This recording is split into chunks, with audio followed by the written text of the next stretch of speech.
¿Pero qué me dices de Gelmírez? Bueno, mira, el caso de Gelmírez es un caso extraordinario, porque hay dos épocas. Una época en la época de Alfonso VI, en que el reino de Castilla y León cobra muchísimo dinero en parias de los musulmanes, pero muchísimo dinero. Dinero que sirve para apaciguar a los nobles. ¿Qué son parias de los musulmanes? Las parias son los impuestos que pagaban los reyes de taifas, Ajá. los reinos de taifas, las parias, pero muchísimo dinero. Y mandan 2000 dinares de oro, que era una fortuna, a Cluny, que era, de ahí salían los papas, y de ahí, para de alguna manera tener algo así como el reconocimiento internacional de Castilla y León, ¿no? Bueno, Gelmírez es el obispo de Cluny. Consigue la ceca para acuñar moneda en Santiago, y con una enorme administración, cuando ya dejan los musulmanes de pagar parias, porque, en fin, se hacen fuertes y tal, viene una crisis tremenda. Bueno, pues Gelmírez siempre tiene dinero, y con ese dinero lo manda clandestinamente a Roma para sobornar a los cardenales, sobornar al Papa, conseguir el arzobispado, conseguir el palio, conseguir una serie de ventajas. Es decir, en una palabra, que Roma predique y Cluny prediquen que hay que venir a Santiago. Porque claro, vamos a ver, hoy hay televisión, pero mira con lo que llueve, y aún así viene la gente. Imagínate en la Edad Media. ¿Cómo animabas? Claro. Claro, púlpitos. Claro. En Santiago no veían las cuentas. Los burgueses de Santiago, el ayuntamiento, por así decirlo, veía que volaba el dinero. Sí, sí, y que se desaparecía. Y claro, tampoco tenían esa visión, digamos, de marketing, que llamaríamos hoy. Y le acusan de nepotismo, porque empleó a toda la parentela en los negocios de Santiago. Ahí llega a tener dos revoluciones, dos sublevaciones de burgueses que estuvieron a punto de matarlo. Y el rey quería meterle mano porque, claro, sabía que allí había dinero. El rey a veces estaba, doña Urraca y Alfonso VII... Muy necesitados. Claro, dice, claro. Voy a Santiago y que no toquen el cofre, que no lo abran hasta que esté yo. Y bueno, ahora, manda, incluso hay una anécdota, manda al obispo de Porto, disfrazado de pobre, que le daban como ataques así, paralíticos, hasta Roma, con oro, y llegan a Roma.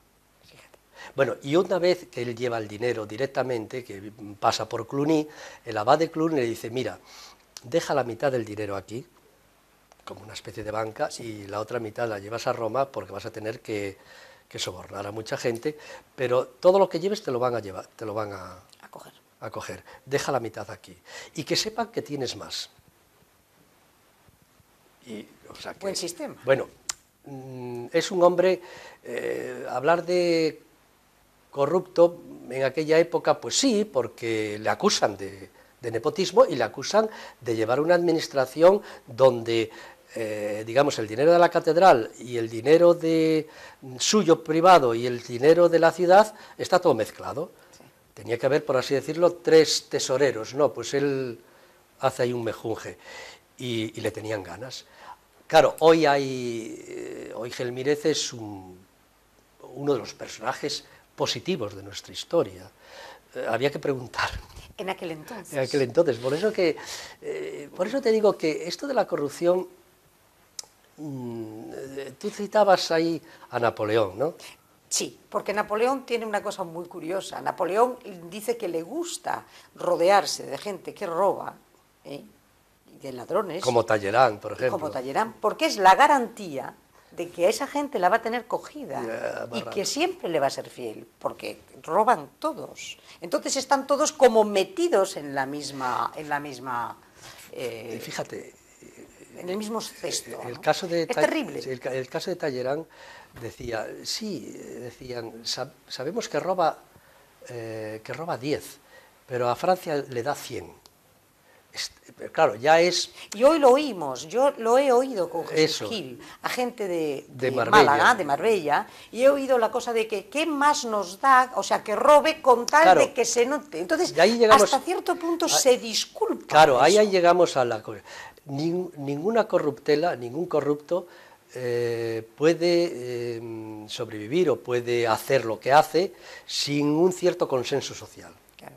sin una trama, por así decirlo, sin colaboración. Un atracador va en solitario, ¿no? Pero aquí es otra cosa. Aquí es una connivencia con determinados Y sectores. hay también un sector de la sociedad que tiene tragaderas. En nuestra sociedad, yo no sé si es por una historia larga de corruptelas o de picaresca. Que acuñamos la novela. Claro, entonces es una sociedad española muy de manga ancha. Muy de manga ancha. Muy de manga ancha. Sí. O sea, atención, nos gusta demonizar, echar de repente la culpa a alguien, con eso nos descargamos y nos despistamos de otras cosas. La prueba está, fíjate, hoy vi un espectáculo, cómo el PP le molestó que el PSOE le dijera, bueno, vamos a ver si limpiamos los partidos, ustedes del caso tal, el que tienen del tesorero, y vi que en el Parlamento, en las Cortes, estaban incómodos. Y cuando el otro le recuerda el último escándalo del PSOE, vi que en el PSOE también estaban incómodos. En fin, es como si... Claro, es muy triste, dice, si un familiar mío es condenado por corrupción, pues me duele doblemente, uno por la corrupción y otro porque es familiar mío. Pero yo veo que tendemos a disculpar a los de nuestra tribu. Siempre, siempre. Somos en eso muy corporativos. Somos en eso, sí, tremendamente injustos y estamos haciendo un gran daño. Claro. Porque precisamente si no eres riguroso con los tuyos y no pones las líneas rojas que no se pueden traspasar, esa especie de impunidad, ese todo vale, es tremendamente perjudicial también a la hora de actuar de una determinada manera. Y después, ¿por qué se descubren los casos de corrupción? Pues que alguien se siente marginado, humillado, no le dieron suficiente, normalmente una mujer despechada, es novelesco, pero es así, es curioso, cuántas veces es una mujer abandonada, porque los italianos decían, cuando un político, las 3 Cs, cara, coche y casa. Es decir, cuando cambia de mujer, cuando cambia de coche, cuando cambia de casa. Claro, esa mujer despechada suelta. Puede. Y entonces, ahora, cómo la sociedad suaviza, muchas veces... Tolera. Sí, tolera, a veces hay miedos. Tú, por ejemplo, estás en una empresa que es corrupta y tú, asalariada de ese empresario o de esa empresa, ves cosas, ¿y cómo se te va a ocurrir? ¿Qué dice? Yo es que... Porque te estás jugando... Claro, entonces se practica la omertá por el miedo, como lo de la mafia, ¿no? Y entonces, hasta que te echan. Claro. Y en ese momento tú te llevas los papeles. Claro. Que es lo que ha pasado, yo creo que con lo de Bárcenas. Yo creo que da la sensación de que sí, y los está de alguna manera... Claro, chuleando. Pero dime, siguiendo y dejando con el recorrido histórico, estábamos en un personaje que también es el corrupto por excelencia, que es el Duque de Lerma. El Duque de Lerma, que el Duque de Lerma estamos con Felipe III, ¿no? Después de Felipe II, aquel rey que lo miraba todo, que sospechaba de todos, que quería ser el secretario de sí mismo, le habían salido mal. Bueno, y llega Felipe III, que es un indolente, y entrega todo el poder a su primer ministro, el valido, que llamaban, que es una de las cosas que a los chavales, cuando estudian historia, les llama mucho, el valido. Bueno, este es el político corrupto por excelencia. Cambia la capitalidad de Madrid a Valladolid, pero antes de cambiarla, un año antes, compra terrenos, compra palacios, porque sabe que va a ir a la corte y después se lo vende allí a la corte. Es un pelotazo urbanístico. Y después, cuando ya ha hecho el pelotazo, vuelve para Madrid, que a su vez él ya había hecho... Tal. El escándalo de sus... tenía una red de sisas, de venta de cargos públicos, de todo, de extorsiones, en plan mafioso, y llega un momento en que la reina, con un equipo político, va por él. Llegan a cazar a uno de sus secretarios, un tal Calderón, que lo ejecutan como malversador y como ladrón. Y él a tiempo consigue que le hagan cardenal, el capelo cardenalicio, con lo cual que ya era, tenía jurisdicción eclesiástica, ya no entra. Y el pueblo, que es muy sabio, inventó una copla. El mayor ladrón de España, por no morir ahorcado, se vistió de colorado. Bueno, este ha pasado como paradigma. Como el corrupto, el paradigma. Paradigma de la corte. Hasta el punto que ya la corte se da cuenta que está vaciando materialmente las arcas, ¿no? Y todos estos corruptos normalmente se sirven a sí mismos y les importa un pimiento, sí, claro. Una ideología. No, o sea, van, por ejemplo, luego hablábamos, pasando ya la historia, sí. dejando a Napoleón al lado, hablabas de un personaje que ha tenido mucha relevancia en los 40 años del franquismo, pero también desde la dictadura de Primo de Rivera, antes de la dictadura de Primo de Rivera, el banquero Juan March. Bueno, yo no sé cómo todavía no se ha hecho la gran película sobre March, de este personaje, sí. Ni Al Capone ni nada. Es decir, fue me parece que llegó a ser la 7ª fortuna del mundo, este March, ¿no? Bueno, empezó como contrabandista. Pero antes me dices de la dictadura de Primo de Rivera, o sea, estamos en 1900... En la época de la monarquía, 1913, antes de la Primera Guerra Mundial ya. Sí.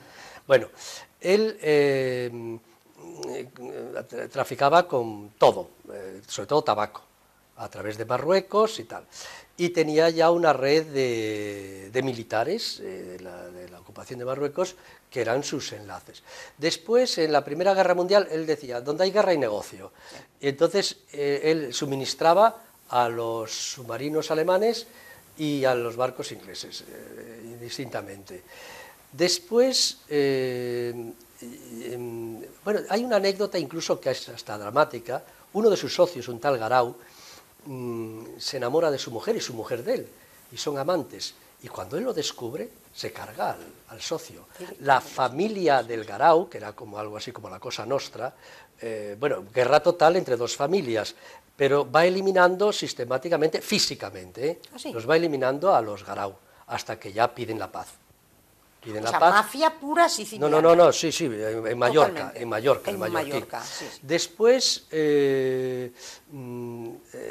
vende armas a Abdelkrim, el enemigo de España. Sí. Y le venden los fusiles, pero sin la aguja percutora. Y claro, porque no se fiaba de ellos, ¿no?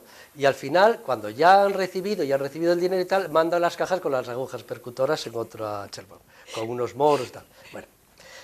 Yo había oído, lo de los gran zapatos. Contrabandista de los zapatos, claro. Que en la época de Franco contaban que este señor mandaba, me parece que por aduana, pasaba una serie de zapatos, cientos de miles de zapatos, todos del pie derecho. Del pie derecho. Y claro, evidentemente, pues nada, que yo pasaba, pero y después venía... Porque decía, esto no se puede vender. Y al cabo de 4 meses o de 5 o de 6 mandaba todos los del pie izquierdo. O sea, este pollo... Sí, bueno, es un personaje tremendo. Después incluso, bueno, el Primo de Rivera, que una de las razones de dar el golpe de Estado es acabar, bueno, poner orden, había un pistolerismo patronal sindicalista terrible, todos los días muertos, y el terrorismo anarquista y tal. Entonces, poner orden, pero querían la regeneración de la política también. Una situación todavía mayor que la nuestra, todavía mayor, de corrupción. ¿Peor, tú crees? Sí. Bueno, en este momento... Él nombra, los datos que tenemos, lo apuntan a que era el caciquismo era tremendo. Universal. Y entonces nombra unos especie de comisarios para diputaciones que ya se decía que no valían para nada. Las diputaciones, o sea entonces. Los ayuntamientos, hubo gente otra vez que se suicidó cuando vieron aquellas, utilizaban militares como digamos inspectores jurídicos, pero llega un momento en que encuentran una muralla social tan grande, todo tan enrevesado por toda España, que no es que se les subleven los militares, pero sí le dicen que no quieren hacer ese trabajo.